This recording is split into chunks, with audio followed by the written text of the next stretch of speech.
ವೀಕ್ಷಕರೇ, ಅಸ್ಥಿ ಪಂಜರ ಸಿಕ್ಕಿರುವಂತಹ ವಿಚಾರಕ್ಕೆ ಸಂಬಂಧಪಟ್ಟಂತೆ ಅದನ್ನ ವಶಕ್ಕೆ ತೆಗೆದುಕೊಳ್ಳುವ ವಿಚಾರವೇ ಈಗ ಎಸ್ಐಟಿ ಅಧಿಕಾರಿಗಳ ಮಧ್ಯೆ ಭಿನ್ನಾಭಿಪ್ರಾಯಕ್ಕೆ ಕಾರಣ ಆಗಿರುವಂತದ್ದನ್ನ ನಾವು ಹೇಳ್ತಾ ಇದ್ವಿ.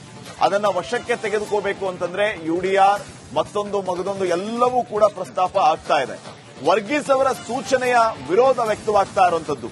ಉತ್ಖನನ ಮಾಡದೆ ಸಿಕ್ಕ ಅಸ್ಥಿಪಂಜರ ವಶಕ್ಕೆ ಕೆಲ ಅಧಿಕಾರಿಗಳು ವಿರೋಧವನ್ನ ವ್ಯಕ್ತಪಡಿಸ್ತಾ ಇರೋದು, ಅಪರಿಚಿತ ಶವ ಅಂತ ದಾಖಲಿಸುವುದಕ್ಕೆ ಅಧಿಕಾರಿಗಳು ಸಲಹೆಯನ್ನ ನೀಡ್ತಾ ಇರೋದು. ಈ ಮಧ್ಯೆ ಎಸ್ಐಟಿಯಿಂದಲೇ ತನಿಖೆ ನಡೆಸೋಣ ಅಂದ್ರಂತೆ ಸ್ಟೆಲಾ ವರ್ಗೀಸ್. ಅಪರಿಚಿತ ಶವದ ದಾಖಲಾತಿ ನಿಯಮ ಪಾಲಿಸಲಿಲ್ಲ ಎಸಿ. ಸ್ಟೆಲಾ ವರ್ಗೀಸ್ ವಿರುದ್ಧ ಎಸ್ಐಟಿ ಟೀಮ್ ಅಸಮಾಧಾನವನ್ನ ವ್ಯಕ್ತಪಡಿಸ್ತಾ ಇದೆ. ಸ್ಟೆಲಾ ವರ್ಗೀಸ್ ಅವರ ನಡೆ ಮತ್ತು ಅವರು ಅಪರಿಚಿತ ಶವದ ದಾಖಲಾತಿ ನಿಯಮವನ್ನ ಪಾಲಿಸಿಲ್ಲ ಅಂತ ಹೇಳಿ ಎಸ್ಐಟಿ ಟೀಮ್ ಅಸಮಾಧಾನವನ್ನ ವ್ಯಕ್ತಪಡಿಸ್ತಾ ಇದೆ ಅನ್ನುವಂತ ವಿಚಾರ ಗೊತ್ತಾಗ್ತಾ ಇದೆ. ಸ್ಟೆಲಾ ವರ್ಗೀಸ್ ಇಲ್ಲಿ ನಿಯಮಗಳನ್ನ ಗಾಳಿಗೆ ತೂರಿ ತಮ್ಮ ಸೂಚನೆಯನ್ನ ನೀಡ್ತಾ ಇದ್ದಾರಾ? ಅದು ಇನ್ನುಳಿದ ಅಧಿಕಾರಿಗಳ ಆಕ್ರೋಶಕ್ಕೆ, ಅಸಮಾಧಾನಕ್ಕೆ ಕಾರಣವಾಗ್ತಾ ಇದೆಯಾ ಅನ್ನುವಂತ ಪ್ರಶ್ನೆಯೂ ಕೂಡ ಇದೆ.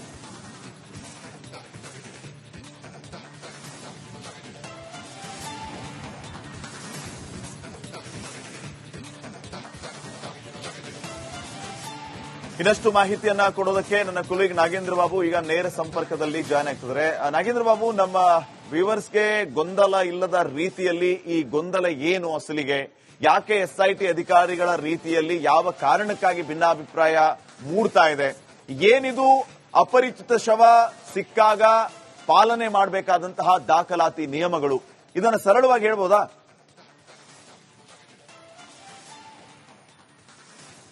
ಶ್ರೀಪಾದ್, ನೋಡಿ, ಎಸ್ಐಟಿ ಅಧಿಕಾರಿಗಳು ಒಂದು ಉತ್ಖನನ ಮಾಡಬೇಕು ಅಂತಂದ್ರೆ, ಅಥವಾ ಈ ಪ್ರಕರಣ ಅಥವಾ ಬೇರೆ ಯಾವುದೇ ಒಂದು ಪ್ರಕರಣ ಅಂತಂದ್ರೆ, ನೋಡಿ, ಈಗ ಈ ಹಿಂದೆ ಕೂಡ ನಾವು ಸಾಕಷ್ಟು ವರದಿಗಳನ್ನ ನಾನೇ ಕ್ರೈಮ್ ರಿಪೋರ್ಟರ್ ಆಗಿದ್ದಾಗ ಮಾಡಿದ್ದೀನಿ.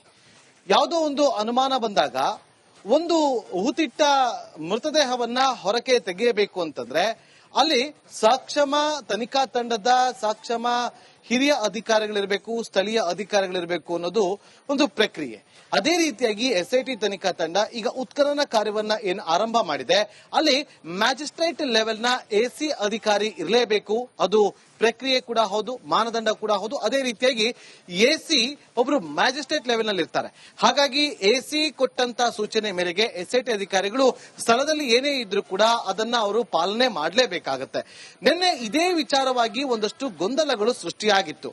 ನೋಡಿ, ಸ್ಟೆಲಾ ವರ್ಗೀಸ್ ಅವರು ನಿನ್ನೆ ಎಸ್ಐಟಿ ಅಧಿಕಾರಿಗಳಿಗೆ ಒಂದಷ್ಟು ಸೂಚನೆಯನ್ನ ಕೊಟ್ಟಿದ್ದಾರೆ. ನಾನು ಕ್ಲಿಯರ್ ಆಗಿ ಹೇಳೋದಾದ್ರೆ, ಈಗ ನಮಗೆ ಸಿಕ್ಕಿರುವಂತಹ ಮಾಹಿತಿ ಪ್ರಕಾರ ಈ ನಿನ್ನೆ 11ನೇ ಪಾಯಿಂಟ್ ನಲ್ಲಿ ಉತ್ಖನನ ಮಾಡಬೇಕಾಗಿತ್ತು. ಆದ್ರೆ ದೂರುದಾರ ಆ ಪಾಯಿಂಟ್ ಅನ್ನ ಹೊರತುಪಡಿಸಿ ಬೇರೆ ಜಾಗದಲ್ಲಿ ನಾವು ಉತ್ಖನನ ಮಾಡಬೇಕು ಅಂತೇಳಿ ಆತ ಸೂಚನೆ ಕೊಡ್ತಾರೆ. ಅಂದ್ರೆ ಎಲ್ಲೋ ಒಂದು ಕಡೆ ಕನ್ಫ್ಯೂಷನ್ ಆಗಿದೆ. ಹಾಗಾಗಿ ಇಲ್ಲಿ ಬೇಡ, ನಾನು ಬೇರೆ ಸ್ಥಳವನ್ನ ತೋರಿಸ್ತೀನಿ ಅಂತ ಹೇಳಿದಾನೆ. ಹಾಗಾಗಿ ಆತ ಸೂಚನೆ ಕೊಟ್ಟಂತ ಜಾಗದಲ್ಲಿ ಉತ್ಖನನ ಮಾಡಬಾರ್ದು ಅಂತೇನಿಲ್ಲ, ಮಾಡಲೇಬೇಕಾಗತ್ತೆ. ಯಾಕೆಂತಂದ್ರೆ ಈಗ 13 ಪಾಯಿಂಟ್ ಗಳನ್ನ ಏನು ಗುರುತು ಮಾಡ್ಕೊಂಡಿದ್ದಾರೆ, ಕೇವಲ ಐಡೆಂಟಿಟಿ ಅಷ್ಟೇ. ಆ ಒಂದು ಜಾಗ ಅಲ್ಲೇ ಪಾಯಿಂಟ್ ಅನ್ನ ಅದೇ ಜಾಗದಲ್ಲೇ ಉತ್ಖನನ ಮಾಡಬೇಕು ಅಂತೇನಿಲ್ಲ, ಸುತ್ತಮುತ್ತಲೂ ಕೂಡ ಉತ್ಖನನವನ್ನ ಮಾಡಬಹುದು. ಅಂದ್ರೆ ಸ್ಪಷ್ಟವಾಗಿ ಅರ್ಥ ಆಗ್ಬೇಕಾಗಿರೋದು ಇಲ್ಲಿ ಏನಂತಂದ್ರೆ, 15 ವರ್ಷಗಳ ಹಿಂದೆ 100 ಶವಗಳನ್ನ ಹೂತಿಟ್ಟಿದ್ದೀನಿ ಅಂತೇಳಿ ದೂರುದಾರ ಕೊಟ್ಟಿರುವಂತಹ ದೂರಿನ ಆಧಾರ ಎಸ್ಐಟಿ ತನಿಖಾ ತಂಡ ರಚನೆ ಆಗಿರೋದು.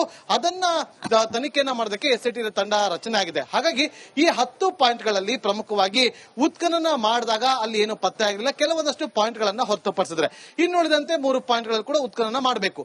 ಹಾಗಾಗಿ ನಿನ್ನೆಯೂ ಕೂಡ 11ನೇ ಪಾಯಿಂಟ್ಗೆ ಬರುವಂತಹ ಸಂದರ್ಭದಲ್ಲಿ ಆತ ಈ ಬೇಡ, ಮೇಲ್ಗಡೆ ನಾನು ಬಂಗ್ಲೆಗುಡ್ಡದ ಮೇಲ್ಭಾಗಕ್ಕೆ ಕರ್ಕೊಂಡು ಹೋಗಿ ನಾನು ಅಲ್ಲಿ ತೋರಿಸ್ತೀನಿ ಅಂತ ಹೇಳಿದಾಗ ಎಸ್ಐಟಿ ಅಧಿಕಾರಿಗಳು ಓಕೆ ಅಂತ ಹೇಳಿ ಹೋಗ್ತಾರೆ.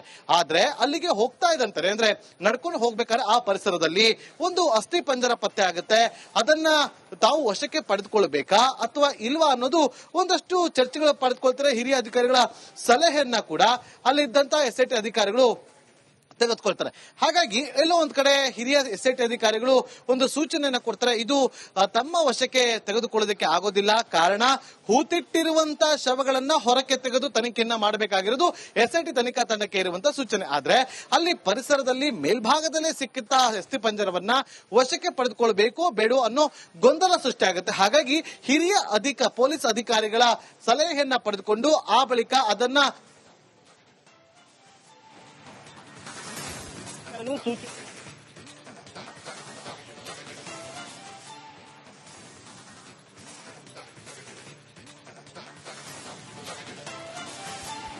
ಆತನೇ ತೋರಿಸಿರುವಂತಹ ಹಿನ್ನೆಲೆಯಲ್ಲಿ ಅದನ್ನ ನೀವು ವಶಕ್ಕೆ ಪಡೆದುಕೊಂಡು ಸೀಸ್ ಅನ್ನ ಮಾಡಿ ತನಿಖೆಯನ್ನ ಮಾಡಬೇಕಾಗುತ್ತೆ ಅಂತೇಳಿ ಸೂಚನೆಯನ್ನ ಕೊಡ್ತಾರೆ. ಆದ್ರೆ SITಗೆ ಹೂತಿಟ್ಟಿರುವ ಶವಗಳನ್ನ ಹೊರಕ್ಕೆ ತೆಗೆದು ಅಲ್ಲಿ ಅದನ್ನ ತನಿಖೆಯನ್ನ ಮಾಡಬೇಕಾಗಿರುತ್ತೆ. ಆದ್ರೆ ಮೇಲೆ ಇದ್ದಂತಹ ಒಂದು ಭೂಮಿಯ ಮೇಲ್ಭಾಗದಲ್ಲೇ ಪತ್ತೆ ಆದಂತಹ ಅಸ್ಥಿ ಪಂಜರವನ್ನ ವಶಕ್ಕೆ ತೆಗೆದುಕೊಳ್ಬೇಕಾ ಬೇಡವಾ ಅನ್ನೋ ಗೊಂದಲ ಇರುತ್ತೆ. ಹಾಗಾಗಿ AC ಸ್ಟೆಲ್ಲಾ ವರ್ಗೀಸ್ ಅವರು ಕೊಟ್ಟಂತಹ ಸೂಚನೆ ಹಿನ್ನೆಲೆಯಲ್ಲಿ SIT ಅಧಿಕಾರಿಗಳು ಅದನ್ನ ಸೀಸ್ ಮಾಡ್ತಾರೆ, ವಶಕ್ಕೆ ಪಡೆದುಕೊಂಡು ಅದನ್ನ ಈಗ ಲ್ಯಾಬ್ಗೂ ಕೂಡ ಕಳಿಸ್ಕೊಟ್ಟಿದ್ದಾರೆ.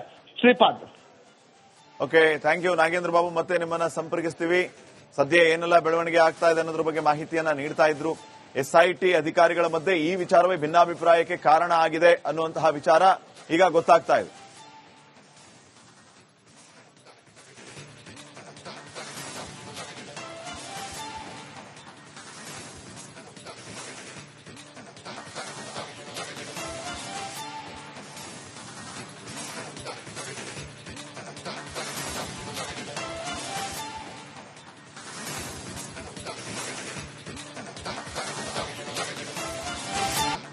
ವೀಕ್ಷಕರೇ, ಅಸ್ಥಿ ಪಂಜರ ಸಿಕ್ಕಿರುವಂತಹ ವಿಚಾರಕ್ಕೆ ಸಂಬಂಧಪಟ್ಟಂತೆ ಅದನ್ನ ವಶಕ್ಕೆ ತೆಗೆದುಕೊಳ್ಳುವ ವಿಚಾರವೇ ಈಗ SIT ಅಧಿಕಾರಿಗಳ ಮಧ್ಯೆ ಭಿನ್ನಾಭಿಪ್ರಾಯಕ್ಕೆ ಕಾರಣ ಆಗಿರುವಂತದ್ದನ್ನ ನಾವು ಹೇಳ್ತಾ ಇದ್ವಿ.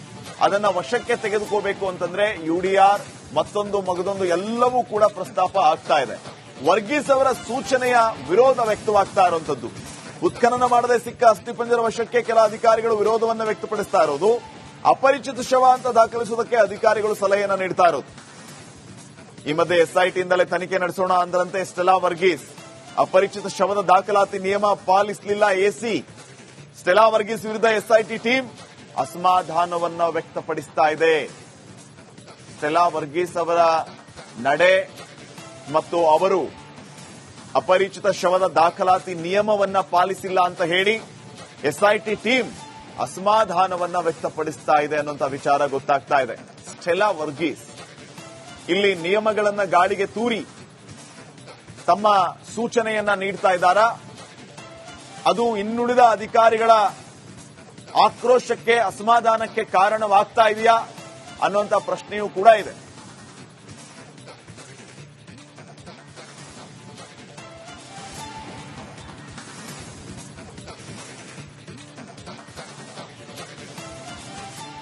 ಇನ್ನಷ್ಟು ಮಾಹಿತಿಯನ್ನ ಕೊಡೋದಕ್ಕೆ ನನ್ನ ಕೊಲೀಗ್ ನಾಗೇಂದ್ರ ಬಾಬು ಈಗ ನೇರ ಸಂಪರ್ಕದಲ್ಲಿ ಜಾಯ್ನ್ ಆಗ್ತಿದ್ದಾರೆ. ನಾಗೇಂದ್ರ ಬಾಬು, ನಮ್ಮ ವ್ಯೂವರ್ಸ್ಗೆ ಗೊಂದಲ ಇಲ್ಲದ ರೀತಿಯಲ್ಲಿ ಈ ಗೊಂದಲ ಏನು ಅಸಲಿಗೆ?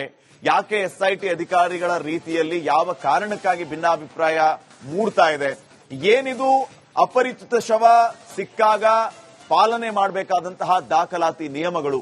ಇದನ್ನ ಸರಳವಾಗಿ ಹೇಳ್ಬೋದಾ?